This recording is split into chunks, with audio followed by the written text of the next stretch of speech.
Tara Leigh Calico was born on February 28, 1969, in Belen, New Mexico, to Patty Dole and David Calico, who divorced a couple of years later. She was her mother's youngest child, but she had 4 siblings from her stepfather's family.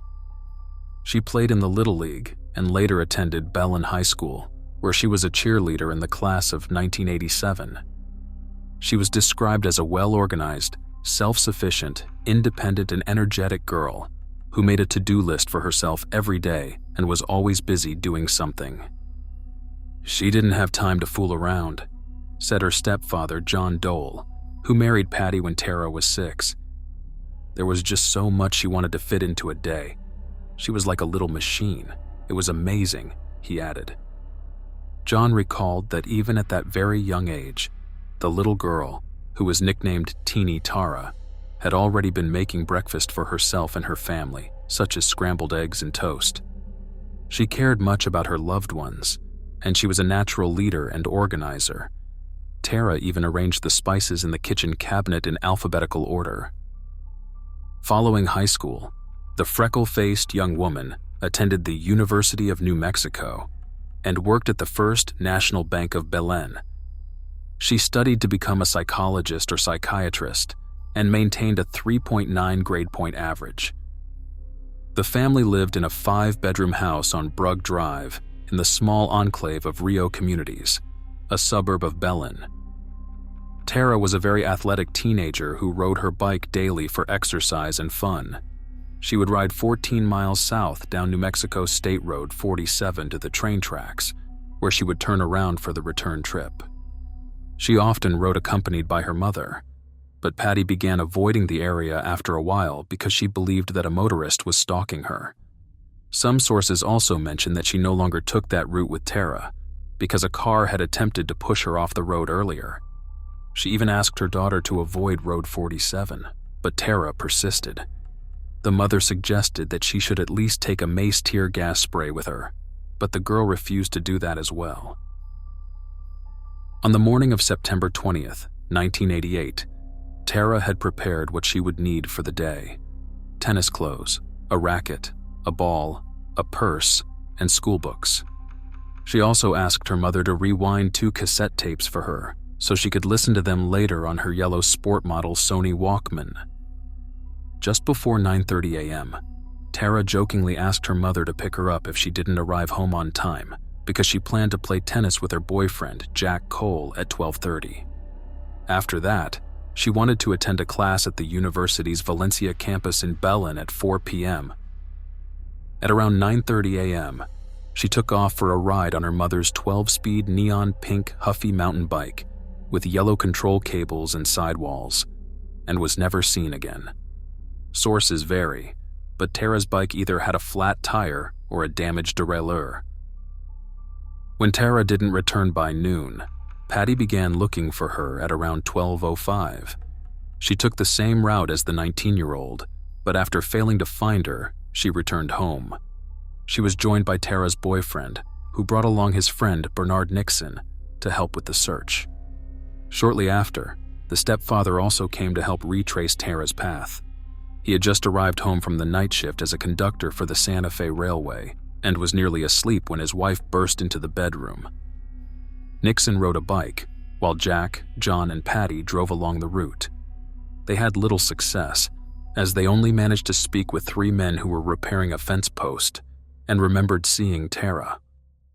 They also entered the John F. Kennedy campground about 24 miles away and again saw 3 men in a dirty white or light gray truck, but they claimed not to have seen Tara. Patty returned home around 3 p.m. and called the state police, hospitals, and the sheriff's office. Within 8 hours, Tara's information was entered into NCIC, the National Crime Information Center. The investigation began immediately. She was described as 5 feet 7 inches tall, weighing around 120 pounds, with hazel eyes, brown hair, and a cowlick on her right temple. Tara had a large scar on the back of her right shoulder, a dime-sized brown-colored birthmark on the back of one of her legs, amblyopia in one eye, and pierced ears, and she had received orthodontic treatment in the past. According to her missing person profile, she was last seen wearing a white, medium-sized t-shirt with First National Bank of Belen written on it, white shorts with green stripes, white ankle socks, and white and turquoise Avia tennis shoes. Some sources, however, indicate that witnesses reported Tara wearing white shorts and a red top. Calico also wore a gold butterfly ring with a diamond insert, a gold amethyst ring, and half-inch gold hoop earrings. 3 days after Tara's disappearance, the police announced a $4,000 reward for any information regarding her whereabouts. Additionally, her employer, the First National Bank of Belen, initially offered $1,000, but this amount increased to $3,000 when a customer walked into the bank and contributed an extra $2,000 to the reward. The authorities began questioning the locals, and this was where things started to get even more frightening. 7 people reported seeing Tara cycling north at 11:45 a.m., which meant she was already on her way back, less than 15 minutes from home.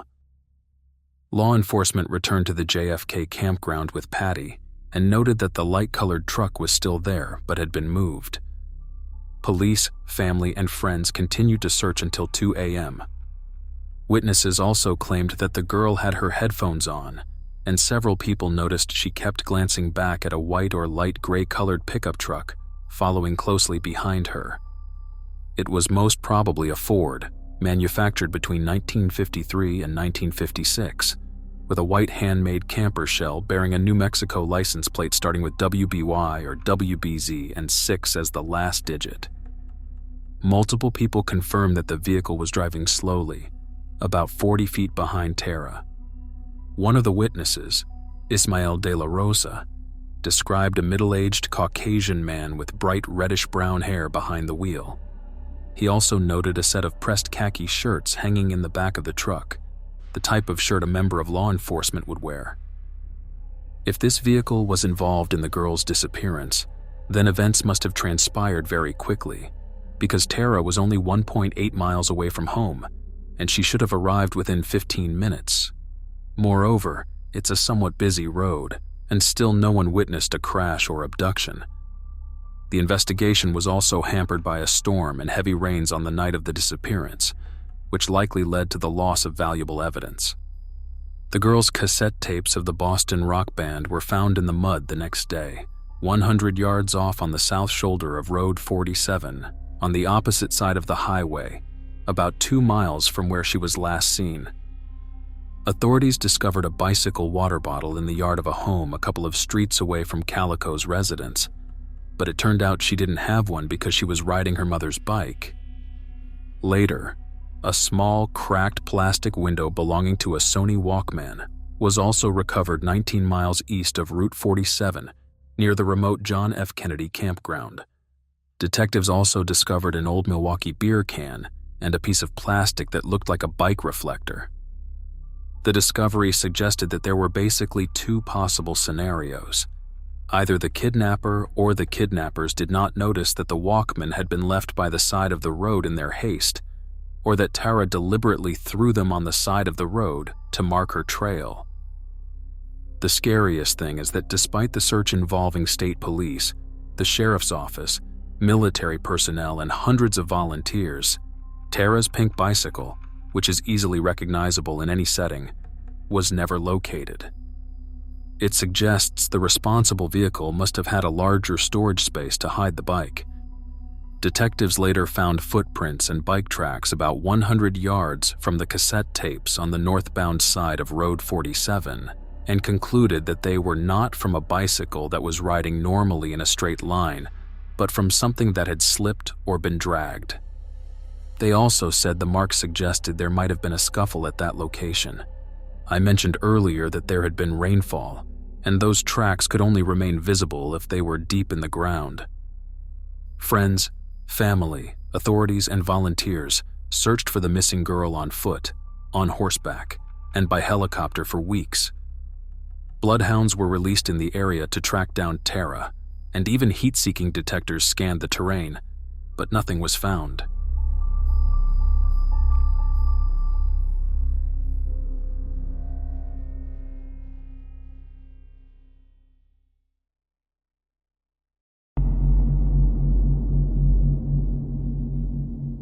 One of the key witnesses, Ismael de la Rosa, was interviewed thoroughly by the police.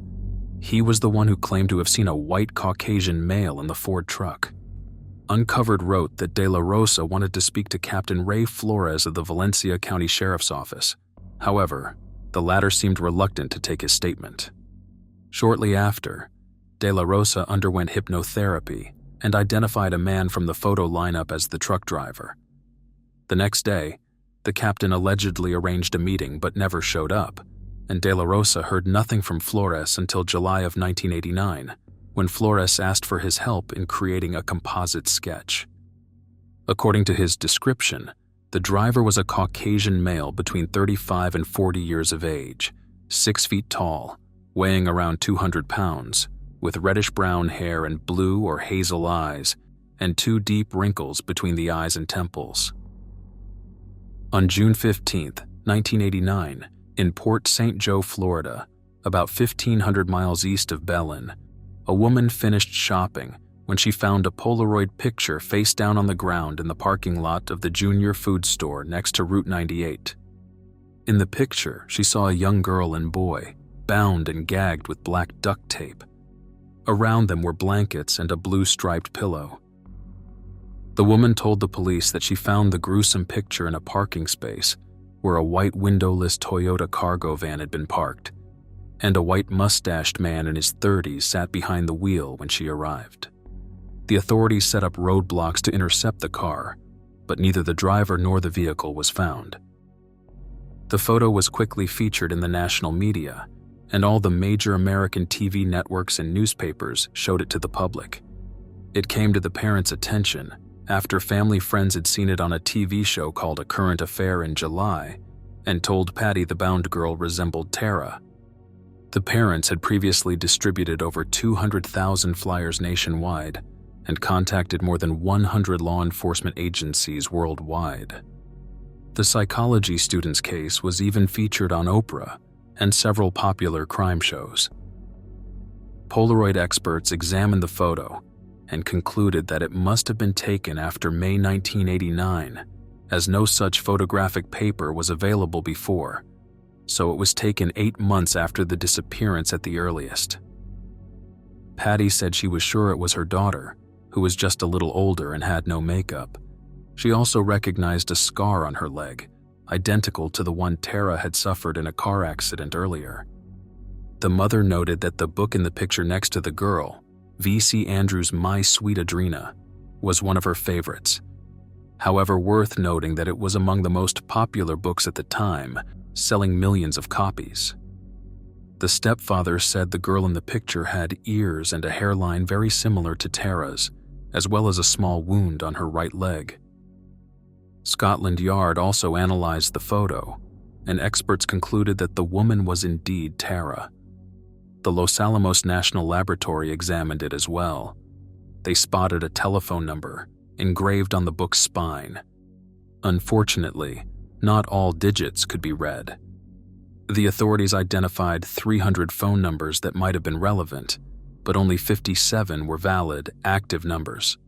However, the misfortune continued as none of them led them to the missing student. Ultimately, the lab concluded they could not say with absolute certainty that the girl in the picture was Tara Calico. Eventually, the FBI also analyzed the Polaroid, but their examination was inconclusive, so they could not confirm Scotland Yard's findings either. Several theories emerged regarding the photo, some of them even claiming it was a hoax because the girl's legs were shaved, which would indicate she was not a kidnapping victim, and that the skin around the duct tape on their mouths should have been redder and more irritated than it appeared. It was also noted that the young woman's hands appear not to be tied together tightly, and her shoulders do not seem as stressed as they would if her bindings were severe. There was no redness around the tape on the mouths of the children, which would indicate that the tape was not on their mouth for an extended period of time. Lieutenant Joseph Rowland, the detective on the Tara Calico case for the Valencia County Sheriff's Office, explained, "It is worth noting that witnesses reported that the girl in the photo was seen walking along a beach in Port St. Joe shortly before the Polaroid was found. The girl seemed to be following verbal orders given by 3 adult white males as they walked along. Many initially speculated that the little boy in the picture might be Michael Hanley from New Mexico, who disappeared in April 1988 while hiking and hunting with his father in the Zuni Mountains. Based on the picture, his mother claimed she was almost certain it was Michael. However, his body was found in June 1990 in a mountain range in the northwestern part of the state, about 7 miles from his family's campsite south of the town of Grants, New Mexico. He was identified through dental records, and the foul play was ruled out. Police believe he got lost in the mountains and eventually died from hypothermia and starvation. It has also been suggested that a young boy might be David Borer, who disappeared in Alaska in April 1989 while on his way to visit a friend. He was seen by several people walking, but when the search dogs started down the road he was on, they lost the scent after a while. Therefore, the boy in the photo has not been identified to date, and no one has come forward to seek him. Authorities are not confident that the girl in the picture is Tara Calico, but identifying the boy is even more challenging. No supposed family, no friends, no foster home, no school, nothing, and no one has recognized him. This could mean that the boy was not American and came to New Mexico from abroad. Over the years, more blood-curdling images have surfaced, and 2 of them are particularly noteworthy. The first was found in Montecito, California, near an apartment building construction site. It also shows a young woman in a blurry picture with tape covering her mouth. The stripe pattern on the pillow next to the woman's head is very similar to the one in the picture taken in the white Toyota van. The photo was taken in a film that was not available until June 1989. It was also examined, and experts concluded that the hairline around the temple was identical to that of Tara Calico. Patty noted how one lazy pupil is asymmetrical to the other, just like Tara's. However, this image is out of focus and blurry, making it difficult to draw definitive conclusions. We know nothing about the second picture, except that it was taken on an Amtrak passenger train.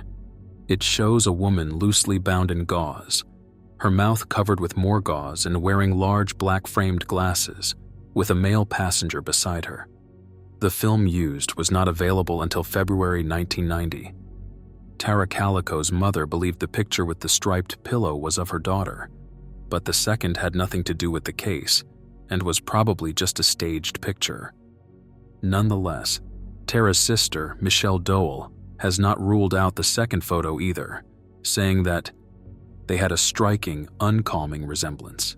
As for me, I will not rule them out, but keep in mind our family has had to identify many other photographs, and all but those 3 were ruled out.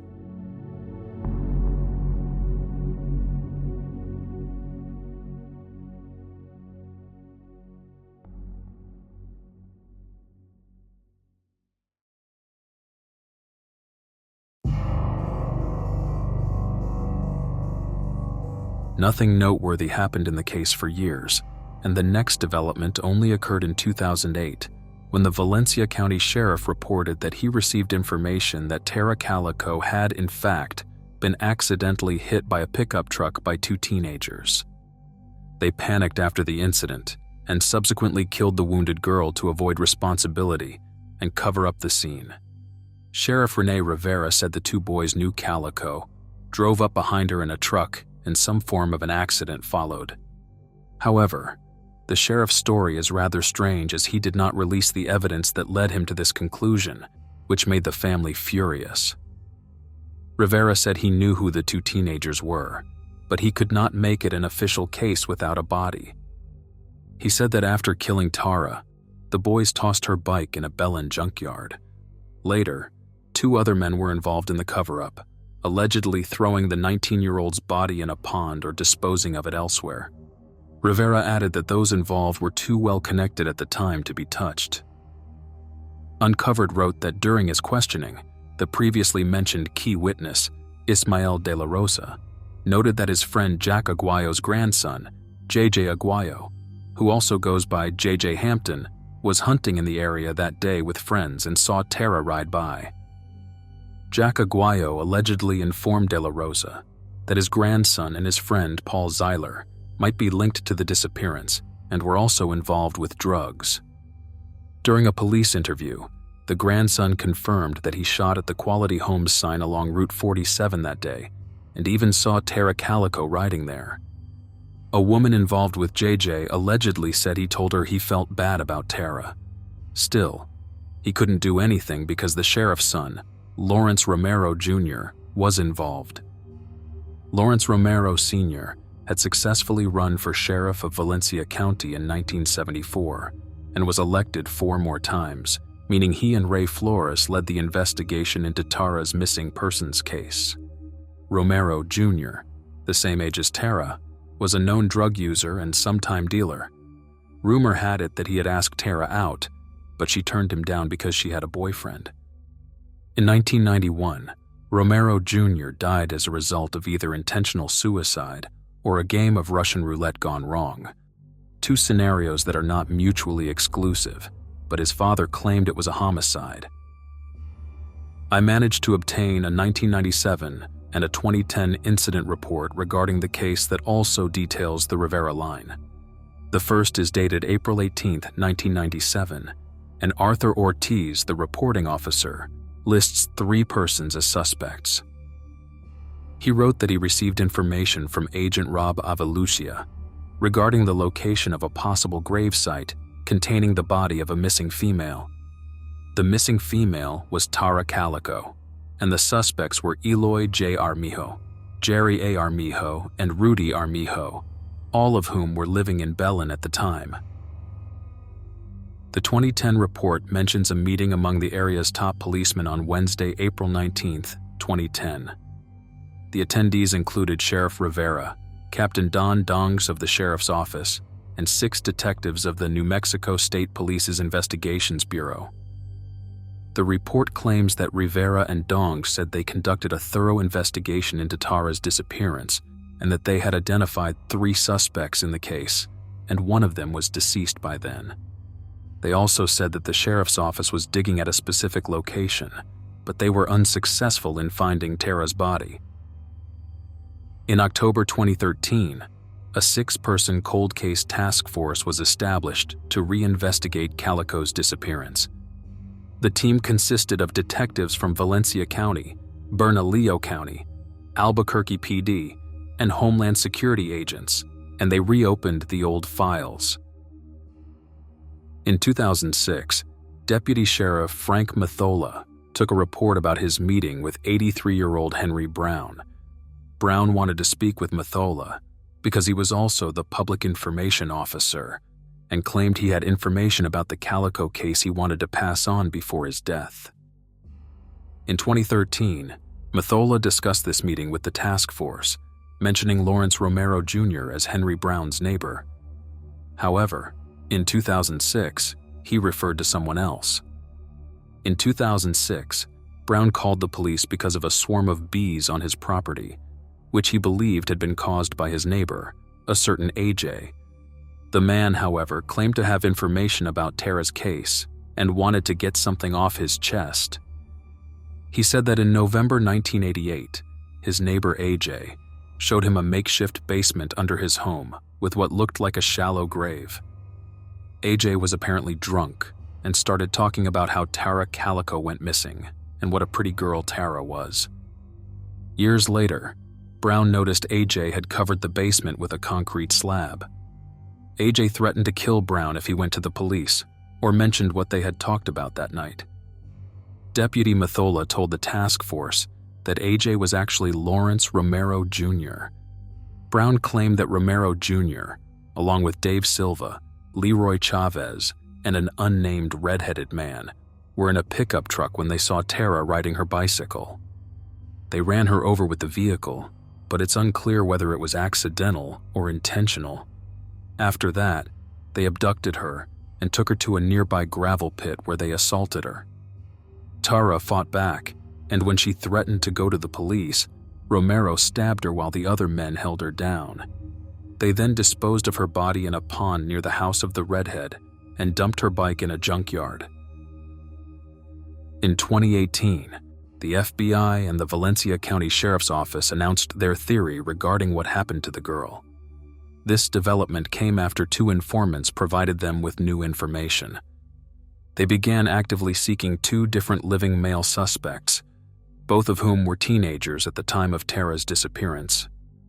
Authorities believe that the girl was attacked and killed by these boys when their pickup truck encountered Tara riding her bike on Route 47, and 2 other accomplices helped hide the evidence after the crime occurred. As in the earlier theory, it is believed that the boys' parents may have assisted in covering up the crime.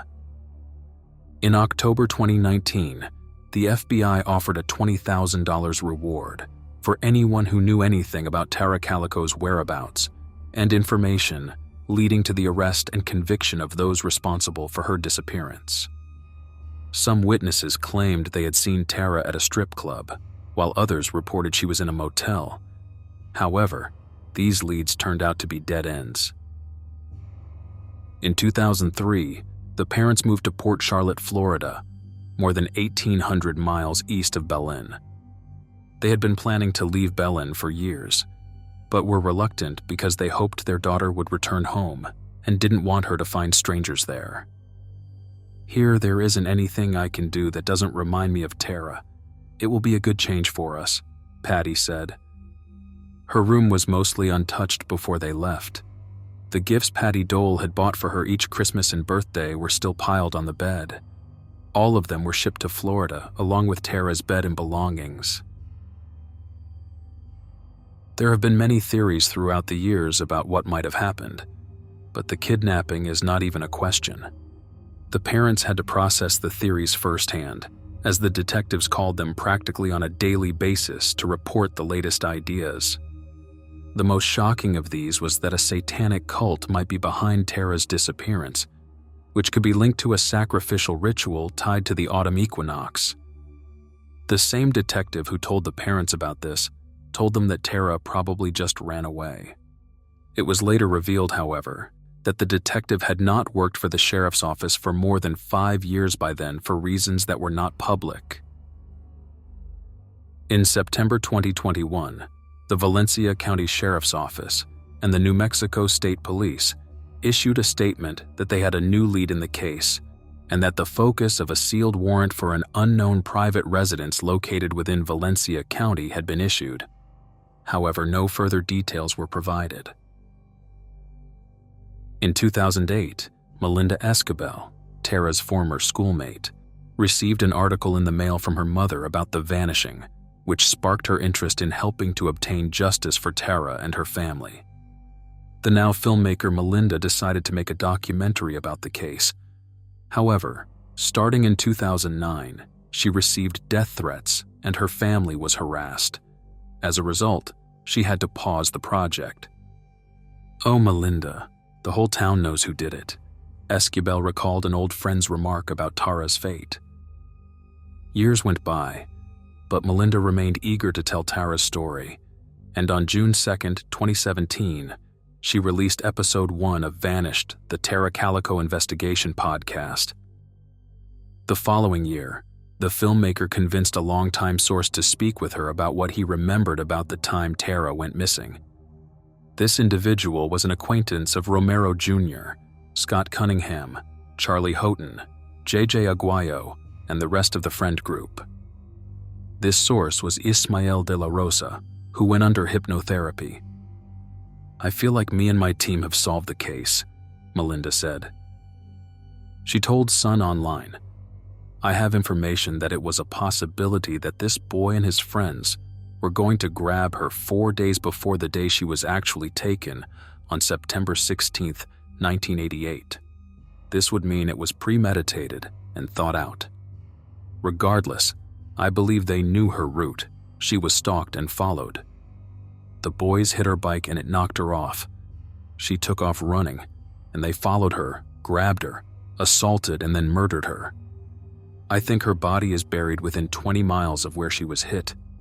The details are gruesome of what happened and then what happened in the aftermath."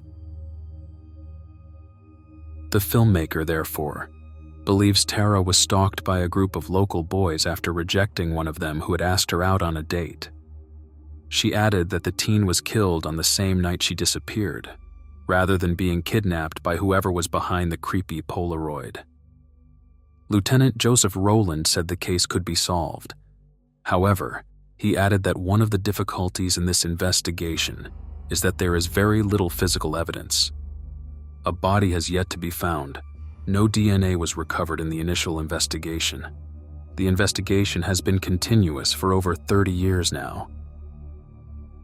On June 13, 2023, the Valencia County Sheriff's Office announced a breakthrough in the 1988 disappearance. Sheriff Denise Vigil and other law enforcement officers spoke at a press conference regarding the Calico case. At this time, law enforcement believes there is sufficient evidence to submit this investigation to the district attorney's office for review of potential charges. Currently, the identities and specifics of the persons of interest are sealed by the court and will remain so until a court order otherwise, Vigil said. Law enforcement believes they have identified the offenders associated with Tara Calico's disappearance, Rowland stated. In short, they now have clear suspects. In 2006, 3 years after moving to Port Charlotte, Patty Dole passed away due to complications from a series of strokes without learning what happened to her daughter. Tara's biological father, David, died in 2002. John Dole recalled that Patty would often stare out of the window, looking up whenever a woman rode past on a bike. I'd have to try to explain to her that it wasn't Tara, that it was a person too old or too young. Patty was looking for Tara right to the end, he told the Albuquerque Journal in 2006. Tara's stepfather died in 2023, surrounded by his family. It's been decades since Tara Calico went missing in a mysterious and sinister way. In 1998, she was declared officially dead. A judge ruled her death a homicide. Even though she hasn't been found to this day, and no one has been charged yet, perhaps the newest developments may bring justice to the grieving family and the people of Belen.